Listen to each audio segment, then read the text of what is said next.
Paz seja convosco. Hoje nós vamos comentar sobre Atos 7, que já começa com a defesa de Estevão. Mas curiosamente ele não fala sobre si, ele começa falando de Israel.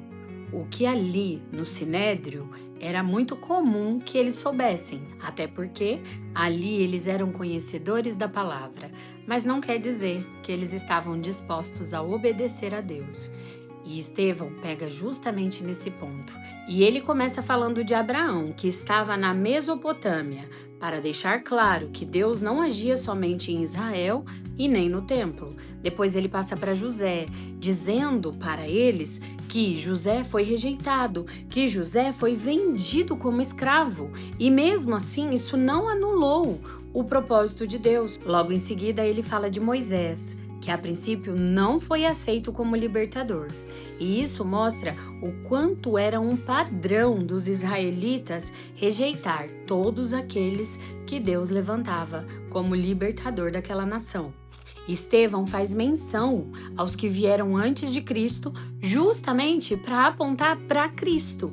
E ele cita Isaías 66 e lembra que Deus ele não habita em templos criados por mãos humanas, para deixar claro que, principalmente depois da vinda de Cristo, todos nós seríamos templo do Espírito Santo, morada do Espírito Santo, para mostrar isso para eles, para deixar claro que Deus ele habitava no seu povo.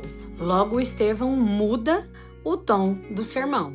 Antes falava do que aconteceu com os que vieram antes de Cristo. Depois ele deixa claro que todos aqueles homens no Sinédrio conheciam as Escrituras, mas resistiam ao Espírito Santo. Ele deixa claro que eles conheciam a lei, que eles frequentavam o templo, que eles sabiam sobre as Escrituras, mas que eles resistiam à vontade de Deus. Aqui eu quero deixar uma chave para você.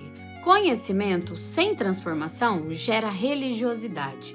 Olha o que aconteceu em Atos 8:54.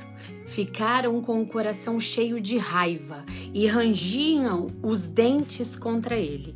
Eles foram tomados por raiva. O coração deles se encheram de raiva porque eles viam que Estevão pregava com ousadia e verdade. Tamanha raiva fez com que eles começassem a apedrejar Estevão, que olha para o céu e vê Jesus de pé.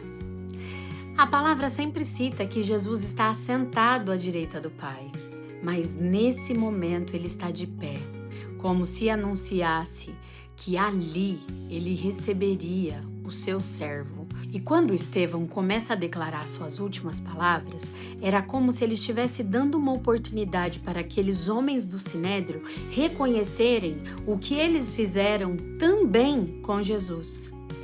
Ele diz em Atos 7:59, enquanto o apedrejavam, Estevão orava dizendo, Senhor Jesus, recebe o meu espírito.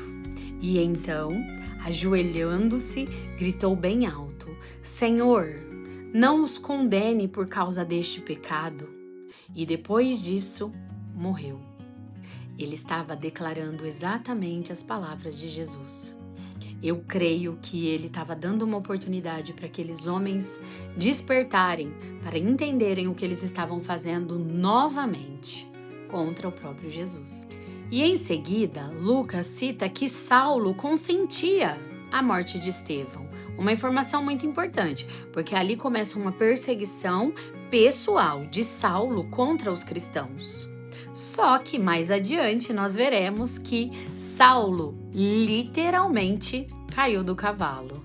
Convida alguém para vir fazer a Escola de Sabedoria com você. Aproveita e encaminha essa mensagem para quem também precisa conhecer mais da palavra.